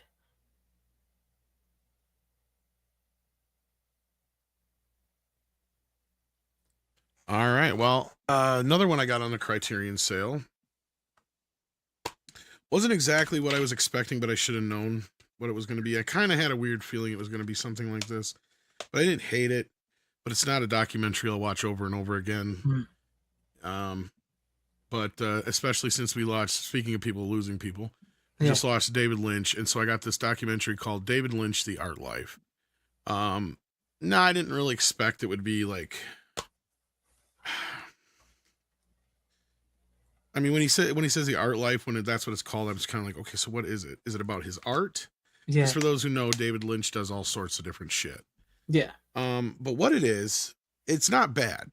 So don't take my tone in a way. It just, I wasn't sure what to expect going into it. And I knew it would supposedly had, some of the few last interviews here with Lynch and shit like that. I think it was shot a couple years ago. Mm-hmm. Or no, it came out in 2016. So it's been a while now, almost 10 years ago. But it's basically just Lynch talking about his life and what he considers the art life. And how he got, it's kind of basically David telling his story from birth to just as he's transitioning into film. It doesn't really get into his films at all. So, and then throughout that whole process, it just shows him working on a few art projects in his home. Mm-hmm. And then he just talks about the life of, you get up. I thought all artists do is drink coffee and smoke cigarettes and make art. So that's what I do. Sounds about right. Yeah. So, and that's kind of what it is. And it's this whole story of how, his parents, he talks about everything from, his earliest memories to how he got to the art through his college years, leading just up to where he finally figured out that, wait a minute, movies are basically paintings that move. Mm-hmm. And you can tell that that's the blossoming of the next, and you see bits of his earlier art films and stuff like that. But I mean, they kind of mention in passing, like, I think Eraserhead and stuff like that, but you don't actually get to anything. Right. You know what I mean? Like, it doesn't get to us there. So if you want to know about what David Lynch was like before the movies, it's a prequel.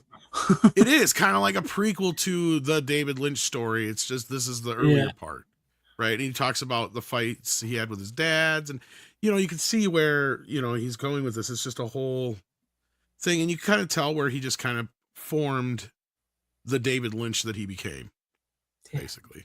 Is this one where, because I think I've seen the part of it where he's like, my friend told me his dad was a painter, and I just like yes, houses. No, he was a painter. He painted pictures, and I didn't know people could do that. So, yep. That's this. That's this, and that's where he talks about the art life, and he lived the art life, and that's what I wanted to do. And from then on out, that's all I did. Pretty much. I mean, other than make movies, which, I mean, that's what I mean. He's kind of saying, I think, is he kind of considers his movies moving art more than he does movies. Yeah. Right? So saying, I'm sorry. Go ahead. I was going to say, that's like David Lynch is like, you could tell his movies, he was trying to make a movie like it was a painting of a dream. That's really what he was trying to make with every movie. So, yeah, he says that a lot, like things just like that. Does he? Yeah. See, it's you can see that. Yeah. It's pretty much, I mean, in that respect, once I got into it a little ways, I'm like, okay, I can see exactly what this is going to be. I was hoping it would get a bit more to the movie stuff, but yeah.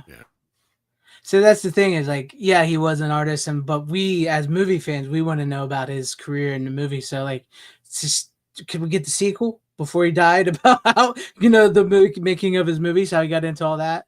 I would love to hear the stories behind. Well, it's great. It's just, that's what it feels like. Is this is part one of what should be like a 3-part documentary about David Lynch. It's like, where's the other 2 parts? Exactly. We got to get the big years and then the latter years. Like, where the fuck? Exactly. Like the middle section would be all about like, his first few movies up through Twin Peaks. Yeah. And then from there would be all his, up through, the latter year stuff. Yeah. I would absolutely love to hear the stories he would have to say about, because like he was one of the people with Bob Disney fucking too. Iger can Yeah, suck my dick. because he was on the Letterman show talking about here. This is the address and the phone number for Bob Iger to call and tell him that you want to keep Twin Peaks on the air. Because I saw that clip This of him. fucking guy, let me tell you, ride of a lifetime. He took us all for a ride of a lifetime. Fuck was, Bob Iger and Disney. Yeah, he was one of the first people to have some beef with Disney in that regard for what they did. And it's funny that it ended up being on Showtime, CBS, or Paramount. Was it a Paramount owned show though? Yes. I don't know. Yeah, the whole show was Paramount. Yeah, CBS, Paramount. Yeah, because it was like, and ABC just put it on their network. Yeah, ABC just happened to be the that picked it up, so it was Paramount initially or whatever. But yeah. What did Bob Iger do to Twin Peaks? Do you got some time? Oh, the short version. That's what I said. Bob You could make Iger, a documentary. Yeah, the Bob Iger was the head of ABC when Twin Peaks was on, and you got to understand, and I'm sure Bryant, you may be old enough to remember that when Twin Peaks came out, it fucking changed television. It did to television what Pulp Fiction did to movies. Yep. Right. It was like, okay, we've never seen a show like this before. We don't know what it is, but it's different. Right. Yeah. Like, and it wasn't a comedy. It wasn't a horror. It wasn't a fantasy, but it was all those things. Right. Like that's. Yep. And that first season, man, people just were hooked. First season. And it became just this thing of who killed Laura Palmer. Like that was the big question on everybody's mind. And it got to the point where there was TV executives and other people who were like, who the fuck killed Laura Palmer? Mm-hmm. And so Bob got sick and tired of getting that question. So he kind of forced the point and pushed Dave quicker than he wanted to. Yep. And then when the show fell off, because this is exactly what he warned, he's like, if we give that away, then the show's done. Basically, in so many words, because he's like, that's not what the show's about. Right? The show is about the town. It's about the people. It's about how everybody's, got two faces, the whole Twin Peaks idea of like, there's two sides to every person, right? Like, and that's really emulated through Laura Palmer. Like, that she had this one side of everybody knew of her as this perfect girl next door image, and then this other side of her is this BDSM queen or whatever you want to call it. Yeah, like, who? I mean, when you get to fight, like I was telling Tom before, when you get to fire walk with me, oh boy. Oh, it sets up a lot of stuff because, like, I just started watching the series again, so it's been like we were talking before the show about it a little bit. Yeah. And I'm hoping a lot of it's just. So. I'm sure a lot of it was just Lynch's like, I know where this is going to go and I know what I'm going to do with it, but that's not the point. The point is how much weird shit can I put in here, and these little stories, and you could tell a lot of these stories and stuff are probably because a lot of them have little pieces of Lynch in them. In little ways, like especially what's his face, the lead actor, Kyle MacLachlan. And I think Lynch has said that before too, is that they're so he sees himself in Kyle all the time to where you can tell like this character almost becomes like an extension of David Lynch in the show. He talks the way David Lynch does. You know what I mean? And Lynch is that kind of guy who would be obsessed, like, oh, I got at this place. You need to try the pie. It is to die for. Yeah. Like, like that is David Lynch in a little bit of a nutshell. And if you see him just talking for a while, he is that guy. Yeah. Right. You're sitting there having a conversation and all of a sudden he's like, you know what I had the other day, just like randomly. Cause he's just, he's all over the fucking place. And it's not really autism either. Right. No. It's not that. It's just this, look, fuck everything else in the universe right now. I'm hungry and I want some pie. Yeah. And I know this place that has the best pie in the world. Let's go there and we're going to take this conversation there. And you're going to be talking about the pie for the rest of the conversation anyway. So trust me, he's just that kind of a guy. He's that down home. He's not your typical movie director. He is an artist. He is a guy that just throws shit and says, let's see what happens. Like the Log Lady, for fuck's sake. Yeah. So which they made a whole documentary on that woman. Well, and she leads into every episode. And I totally forgot about that. Right? Like that she is like this little intro into every episode. And to her, like, I think she was one of those type of people where he met somebody like that at one point. And like, that's all he did is just start throwing. Yeah, I think she's the Log Lady, I think is a real person. Yeah, like that's what I said. Cause he does grab either real people to play a lot of these people, or he bases these characters on people that he met. And to him, it's like, that's what it's about, right? Mhm. It's not about who killed Laura Palmer. The whole fucking town did. Yeah, the whole town. Yes, exactly. They're all complicit in. See, that's the whole Exactly. point. Is like they're all complicit in what happened because they were all keeping secrets from each other. And they knew about Laura. Whether it's just all a facade. Everybody's character is a facade. They're all hiding Exactly. something. That's where the So- title has the double entendre to it, like the whole Twin Peaks idea of that. Yeah, it's called that because they have the two mountains or whatever, blah, blah, blah. But really, it's more that everybody has two sides to who they are. Yep. And I mean fucking everybody. Yep. And the only Even the people good I think ones. and the only people who probably basically don't are Kyle MacLachlan and I think the sheriff, right? If I remember. Yeah, Even he I actually, think- that's not true. No, He's 'cause he- seeing the one yeah. chick. Yeah. So Asian girl. yeah. So yeah. So there's everybody. You're right. Even the good ones. Everybody has a secret. You know, even if it's funny or it's not funny, or there's some that are just goofy little weird bits. But you find yourself laughing also while this, like, you have no idea what's going to happen next. Aliens could fucking show up, right? And you just like, It's that of course, crazy. aliens killed Laura Palmer. Yeah. I'm surprised that's not what Lynch did at the end. He's like, fuck it, we'll make it aliens. Fuck them all. That's why I really, really liked Lost Highway that I brought on. That's why one of my favorite Lynch movies, probably my favorite Lynch movie, because That's in my list of next criterions. Yeah. That's got like the whole sort of Twin Peak vibes to it, but taken to another level of just like, what the hell did I just watch? So that's why I love the Lost Highway. Yeah. So, but no, yeah, I want to get the TV series so we can talk more on it. But yeah, that's why I think so many of us really liked Lynch. Whether like even if you didn't like his movies or something, like the moment you hear him talk, just you could like listen to the man talk. You fucking get him too. Like Yeah. at that moment, you're just like, whatever. I know Yeah. he's just being fucking nut job crazy, and I love him for it. Like, Exactly. One of my favorite quotes of his is like, I can't even remember the question that was asked, or it's like, what do you like or whatever. He's like, one of my favorite is, I love naked women and factories. He's like, fuck yeah, the David Lynch. That's what it is. I mean, like, you can't go wrong. I can't even remember where I saw it on YouTube, and You know he was what's- being interviewed, and he was like, I love naked women and factories. So, it's sad because I was almost expecting that. Like, I wonder if he didn't know that it was like his time was that soon. Because I was just waiting for a fucking video of him at some point going, "Ha ha, joke's all on you. yeah. I don't even know what the fuck it means." Exactly. That's it. Just nothing. Kind of reminded me of Bob Dylan, right? Like, just like, Right. when everybody asked him, like, what does it mean? He's like, whatever you think it means. That didn't mean shit when I wrote it. It just sounded good. It's like- And you're not far off too, because he doesn't like to explain what his movies mean at all. No. So, like, if you think it means something, that's what it means. a lot of his stuff just comes to him in dreams or people he Exactly, talks yeah. to or things he experiences. And really, that's like one of the purest forms of art. And it really does make your heart ache that when you go like, God, he struggled so much those Mhm. last few years to try and get shit done when he played as much ball as he could with people. And he got so much notoriety and awards when he, rightfully deserved it in most cases. But it's like, why did he have such a hard fucking time past then getting anything done? Like, Yeah. I just don't get it.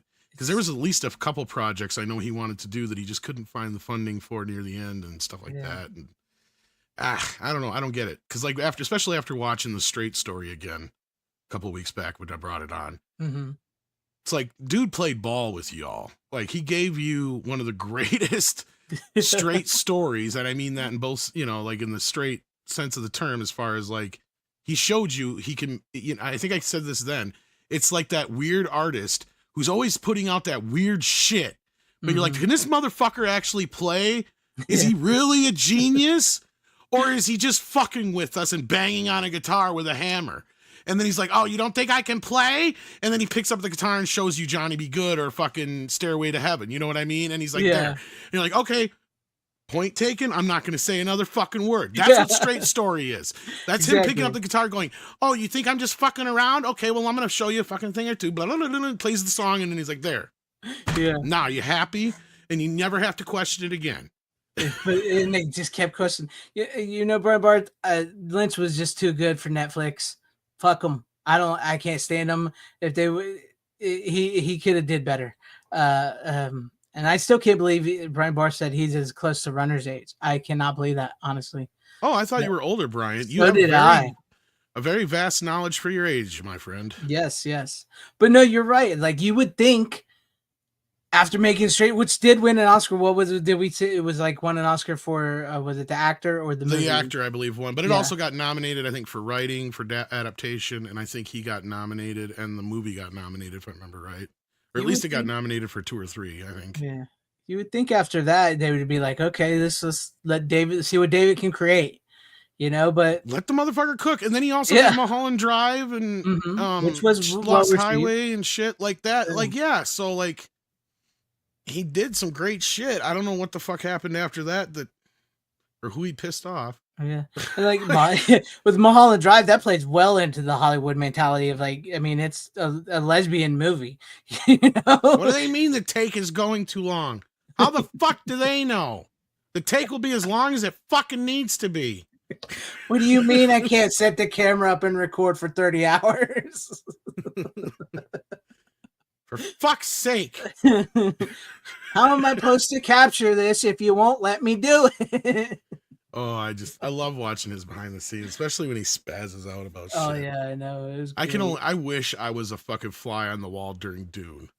Oh my God, just the shit. Well, the funny thing is during the making of the movie itself, he didn't have no problems. It was during the editing process when he was basically shut out of the fucking editing process and told it was going to be a 2-hour movie when he shot a 4-hour movie, or 3-hour movie. So yeah.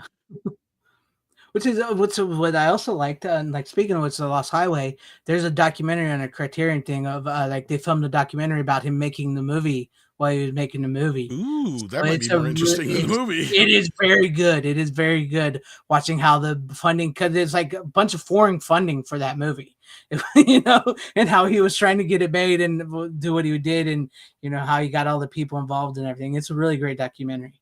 But it is like it was taken from a VHS, so but it's the best quality you're ever. Well, that's kind of like the stuff on The Straight Story, but that's what I loved about that, because that was just basically fly on the wall. Yeah, it was just some guy with a camcorder on the set. Yep, and just recording him doing his thing. And I mean, he directs just like most directors would for the most part, but he also has a different process to getting to where he knows what he wants in the image. And you're right, like everything to him is like a painting. So it has to make sense in that respect. It doesn't mean that the thing on screen has to make sense, just has to make sense to him.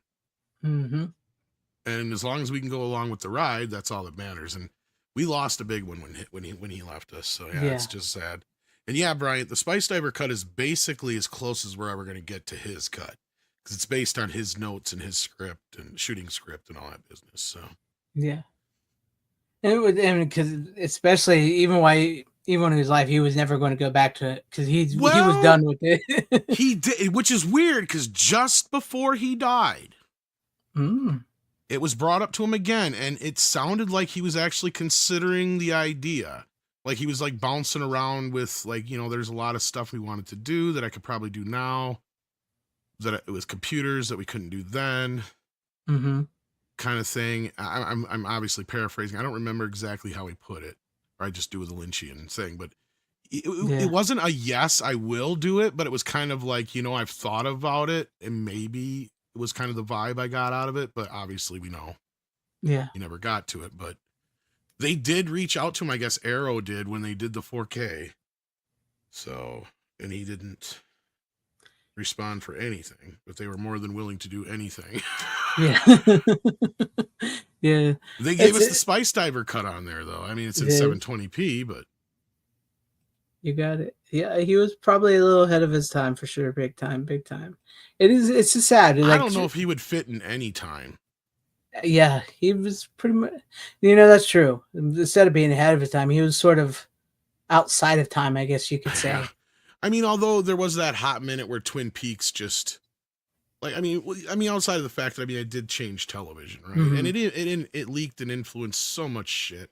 Yeah. I mean, you even had the influence that it had on Freddy's Dead, for fuck's sake. Mm-hmm. That's true. It's very true. Which is funny because the composer of Nightmare on Elm Street went on to compose most of David Lynch's films. So Mm-hmm. go figure. Yeah. But yeah.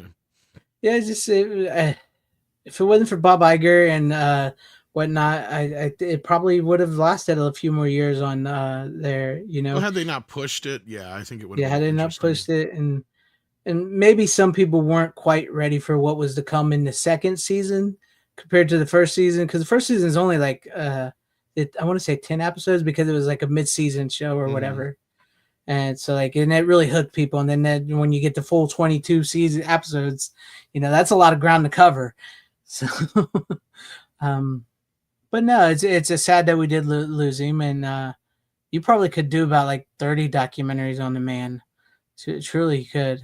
Truly. Well, yeah, because they didn't even get into his music, although the music that's playing throughout the movie is his. Right. They Yeah. don't even really get into his music. They don't. I mean, he's just one of those Renaissance men. I mean, in almost the Yeah. weirdest sense of the term. I don't even know how to put it, but That was one of my favorite things watching that documentary too. Is like when on the set of Lost Highways, like he actually plays the songs that they're going to use in the movie on set, and he likes to blare them super loud. So during the scene he's filming, so like he would be like, and louder, louder, and louder now. Like everybody's like covering their ears and shit because he's good. Like because like when he's directing the movie, he's like we said, he's art. He's putting it all together. He wants it there. He can visualize it in his head already before the editing begins. So like he already knows how he wants it to sound, where he wants it to go, what it to look like. You know, but the problem is nobody else did.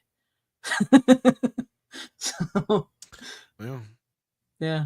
Sounds like David. But yeah, that's all I had for this week. I did get quite a bit watched. You did. You got. I mean, technically, I did too. It's just they were compact. So, I do kind of want to watch that documentary now, though, even though it's just like a small, little pricey for precursor. just a Blu-ray, but yeah. Oh, There's no Criterion. like any special features or anything to it other than I think just an interview with the Crow director. So Yeah. I didn't even watch it. So Yeah. All right. Well, we did manage to almost go 2 hours, so that was a pretty good show. wow, Yeah. Well, I did talk a lot there for a little bit a while ago. it's all right. Yeah. You got some cool shit at Horror Hound, so Yeah, I I show did. some of it off. Yeah, and I I hadn't really seen. should check those Hatchet movies out. You're not the only one who's told me. You know, I know you don't like to say you told, but I It's think not you that I would don't dig at like least the it. first movie. I think you would That dig doesn't at least bother the me when first people say that. It's like, okay, yeah, all right, I'll check it out on my own time. Like I got to come to it. Like I hate it when people just pressure me and like, you need to Yeah. watch it, you need to watch it, you need to watch I it. wouldn't you need to watch pressure it, you need to into it. watch No, not at all. Like that was what No. turned me off of like anime Mm. and shit like that because Yeah, people just yeah. try and shove it down my throat and it's like, no, I'm not in the mood for it right now. Yeah. I get my moods. Like that's the thing, you know. So Yeah. sometimes I want to just watch a movie like Flight Plan Yep. or Me Flight Race, too. not Flight Plan. Me too. Sometimes I want to just watch, you know, something like David Lynch movie, Mm-hmm. you know, or something more artsy fartsy. Sometime I'm more in the mood for like Amadeus. Sometime I'm in the mood for Tombstone. Yep. Yep. You know, like just it depends on my mood. That was same me. Like that, my mood hit me. It was like I want to watch some Adam Green, so that's what I did this week. I watched Adam Green. Yeah, but no, yeah. I think if you're a horror fan, a slasher fan, I think you dig them. I'll be straight honest with you. You would not like Victor Crowley. I barely liked Victor Crowley. I actually didn't think it was that good of a movie. That's the last one. It's the last Hatchet movie. It's the part 4. Because like legitimately the first 3 movies tie it all together. They put a bow on it and everything. It's over by the end of the 3rd movie. And then, like I said, when George Romero told him, you know, convinced him to make another one, that's what he did. But the 4th Victor Crowley was the story behind how it got made is better than the movie itself. Right. Yeah. So, but no, yeah. If you ever do maybe Halloween or something, if you ever get in the mood, check it out if you want to. Like I said, I think you'd at least dig the first movie.